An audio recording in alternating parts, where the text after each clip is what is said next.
Bom, no vídeo de hoje quero falar assim com vocês sobre um atacante que estava no Remo e que assim pode assinar com a equipe da Série B. Não necessariamente o Vitória procurou informações sobre o jogador, mas pela situação do atleta, eu acho que dependendo poderia sim ser uma alternativa, quem sabe daqui para o final da Série B, que eu até quero ouvir o que vocês, torcedores do Vitória, têm a dizer, e também muitos aqui no canal, do Remo, que com certeza vai estar assistindo esse vídeo. Além disso, falar sobre o atacante Trellis, que no caso deve ter algumas atualizações sobre não ter chegado a um acordo com o Vitória pela rescisão de contrato. Enfim, quero comentar aqui e atualizar o que temos de informações até esse momento.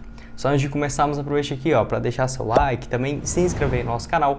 Eu me chamo Gustavo, esse aqui é o canal Black Cartel Foot e contei com a ajuda de vocês, torcedores do Vitória, torcedores do Remo também, que devem ter aqui nesse vídeo, para ajudar a gente a chegar a essa marca de 50 mil inscritos no YouTube. Então quem puder deixar seu like, se inscrever, compartilhar, certamente ajuda bastante.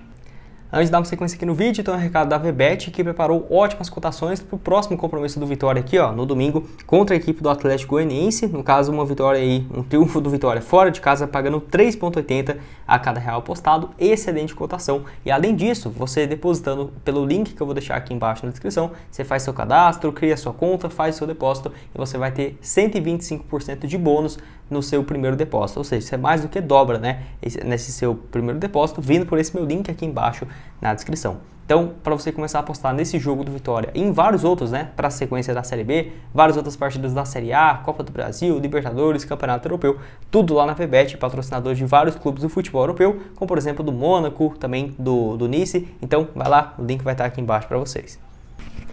Bom, eu quero falar aqui então sobre o atacante Muriqui, aquele mesmo, que pertence ao Remo, que estava por último no Avaí, onde assim, você deve perguntar, tá, mas primeiramente, antes de tudo, e como que chegaria um jogador então, sendo que a janela de transferência já está encerrada? A grande questão é que os jogadores da Série C, dos clubes no qual foram eliminados, antes de passar para a próxima fase dos mata-matas, podem assinar um contrato até o início do mês de setembro com as equipes que estão na Série B do Campeonato Brasileiro. Isso não é válido, por exemplo, para as equipes da Série A ou da própria Série C, mas da Série B é permitido essa pequena brecha no regulamento da CBF, algo que aconteceu bastante também na temporada passada de 2022. Então, para esse ano, a expectativa é de que isso aconteça. Inclusive, já tem alguns movimentos de atletas deixando as equipes que não avançaram na fase da Série C, para a próxima fase e indo jogar nas equipes da Série B, inclusive do próprio Remo, que assim, acabou não conseguindo classificar, no caso vai ter o último jogo aí então, mas atualmente a equipe está com 22 pontos conquistados,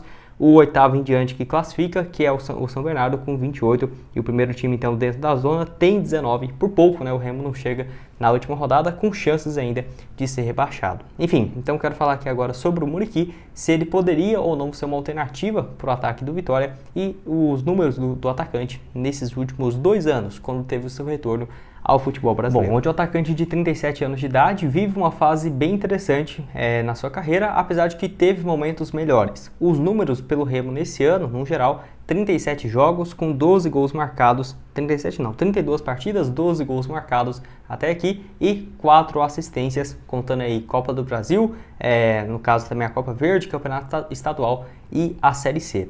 Obviamente que no início do ano ele começa muito bem, acaba perdendo um pouco de espaço na equipe. Vou deixar aqui também os últimos jogos dele para vocês. Ele balançou as redes há 3 rodadas atrás, na vitória contra o Volta Redonda, 2-1 para o Remo, e depois assim jogou contra o Manaus e CSA e passou em branco. Vai ter o último jogo contra o Altos, que ainda não sabemos, se ele marcou gols ou não. Enfim, mas se você for comparar o início de ano dele ali, foi muito bom, no Campeonato Estadual, na Copa do Brasil, até o início ali da Série C, e acabou desandando um pouco os números do atacante, assim também como toda a equipe, Tanto que se você for pegar assim, cara, a seca de jogos dele ficou bem grande, ele ficou quase 10 rodadas sem balançar as redes, e se você for pegar o retrospecto, nos últimos 13 jogos, ele marcou só um gol, então é sempre bom avaliar pelos dois lados, 32 jogos, 12 gols, excelentes números, mas nos últimos 13 aí, partidas, eu acho que é isso, ele marcou apenas um gol nessa vitória contra o Volta Redonda. Enfim, ele no ano passado aqui, deixei os números dele também pelo Avaí, onde jogou a Série A e o Campeonato Estadual. Somou naquele ano, principalmente na Série A, 37 jogos, marcou 8 gols e deu também uma assistência. Números ok, até porque estava voltando ao futebol brasileiro depois de muitos anos. Desde 2010, passou pelo Brasil em 2017 pelo Vasco, mas tinha muito tempo que não jogava com frequência. E o Muriqui, vai lembrar, era um dos jogadores mais famosos lá do futebol chinês entre 2000 até 2010 até 2014, inclusive era um dos que tinham o maior salário. Por exemplo, a temporada de 2011 dele pelo Guangzhou, depois que ele sai do Atlético Mineiro, vai lá para a China, pelo Guangzhou em 2013, 25 gols marcados em 46 jogos. Pelo Guangzhou também em 2010, 13 gols em 14 jogos. 2011, 20 gols em 28 partidas.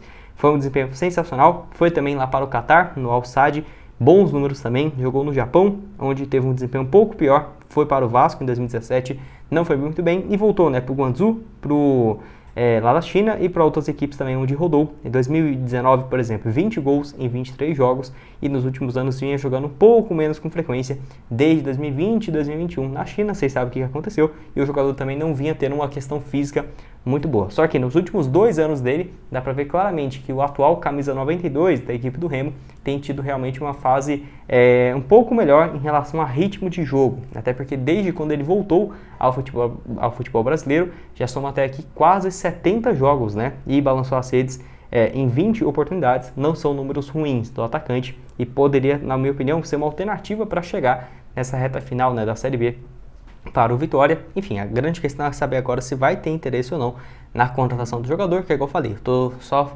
opinando aqui, uma alternativa de atleta nessa função, que tinha uma expectativa do Vitória em trazer mais um jogador. Obviamente chegou o Yuri Castilho, só que o Yuri pode jogar ele e o Léo Gamalho juntos, né? Não são jogadores que se anulam, então não seria somente um centroavante. Obviamente, se tivesse uma condição financeira melhor, poderia ter pensado em alguma outra opção para jogar mais centralizado e o Yuri Castilho, dependendo do jogo, né? Alguns vão jogar centralizados, outro pela ponta esquerda, então tem sido aí o Léo Gamalho e o Yuri Castilho que tem dado conta do recado, sem dúvidas, nos últimos jogos. Enfim, quero saber a sua opinião aqui embaixo nos comentários. O que você acha, então, torcedor do Vitória, sobre esse nome aí, ó, bem conhecido no futebol chinês, essas 2 últimas passagens pelo Avaí e pelo Remo, com muitos altos e baixos, e que poderia, ainda com essa brecha, né, dentro da CBF, chegar como novo reforço para a reta final da Série B, que com certeza um jogador experiente, quem sabe não poderia agregar. E até você, torcedor do Remo, o que você acha do jogador depois desse início muito bom dele, né, só que nessa reta final acabou desandando bastante. E para terminar aqui com vocês, quero falar sobre o atacante Trellis, que assim, o portal aí então Central do Vitória, lá no Twitter, trouxe essa informação, créditos aí para ele, falando o seguinte: o atacante Santiago Trellis não chegou a um acordo com o Vitória pela rescisão de seu contrato e acionará o clube na justiça, de acordo então com o Luiz San Martín. Essa informação aí então, né, no caso do atleta, que assim, esse acordo não deve ter chegado justamente por ter algumas pendências e é algo normal o atleta ir na justiça, tá? Não necessariamente é algo ruim ou, por exemplo, nossa, que ingratidão do jogador. Não, porque às vezes o clube vai pensar, vamos só supor aqui, né, um valor que seja mais fácil de fazer. 100 mil reais que tem de pendências com o jogador. O clube oferece 50 pela rescisão, só que o jogador, por exemplo, não quer aceitar menos do que 70, 80. E acaba então levando esse caso na justiça, justamente por algumas pendências que ele poderia ter a receber, no caso daqui para o final do seu contrato, né, que iria até o final do ano. Enfim, o Trellis que realmente não vinha fazendo uma boa campanha, até eu, na época de ano passado, fiquei bem na dúvida, né, por que renovou o contrato dele para esse ano, porque o atacante de 33 anos já não havia sido um protagonista, podemos dizer assim, na Série C. Óbvio que teve alguns momentos importantes, mas mesmo na Série C no ano passado, ele só marcou 6 gols em 24 jogos. E para esse ano também da mesma forma, mais 28 partidas, só 6 gols e 1 assistência, nesse retorno então bem ruim ao Vitória, né? Nos números no geral, 53 jogos, 12 gols marcados e 1 assistência, e enfim, tinha um dos maiores salários do elenco no ano passado na Série C e agora também na Série B, mas igual eu falei, o atleta só está atrás também dos seus direitos e quem sabe não possa chegar a um acordo aí sim na justiça com o Vitória, mais um atacante que deixou o clube, né? Então, até no caso do Muriqui, quem sabe não poderia chegar para fazer essa vaga, para ser um reserva de imediato, um centroavante, né, no lugar do Léo Gamalho. Quero que você deixe aqui embaixo então a sua opinião nos comentários. Bom, esse foi o vídeo, espero que tenham gostado. Não esqueça aqui, ó, de deixar seu like, também se inscrever em nosso canal, ajudar a gente a chegar a essa marca aqui no YouTube de 40 mil inscritos. Conto com a ajuda de cada um de vocês, de 50, né, para falar a verdade. Conto aí com a sua ajuda. Vou deixar outras sugestões de conteúdos que já trouxemos do Vitória, do Remo, tá aqui na tela final, ou se não, só clicar aqui, ó, nos vídeos mais recentes no canal. Você se inscrevendo também sempre vai receber as notificações em primeira mão, beleza? Valeu, galera!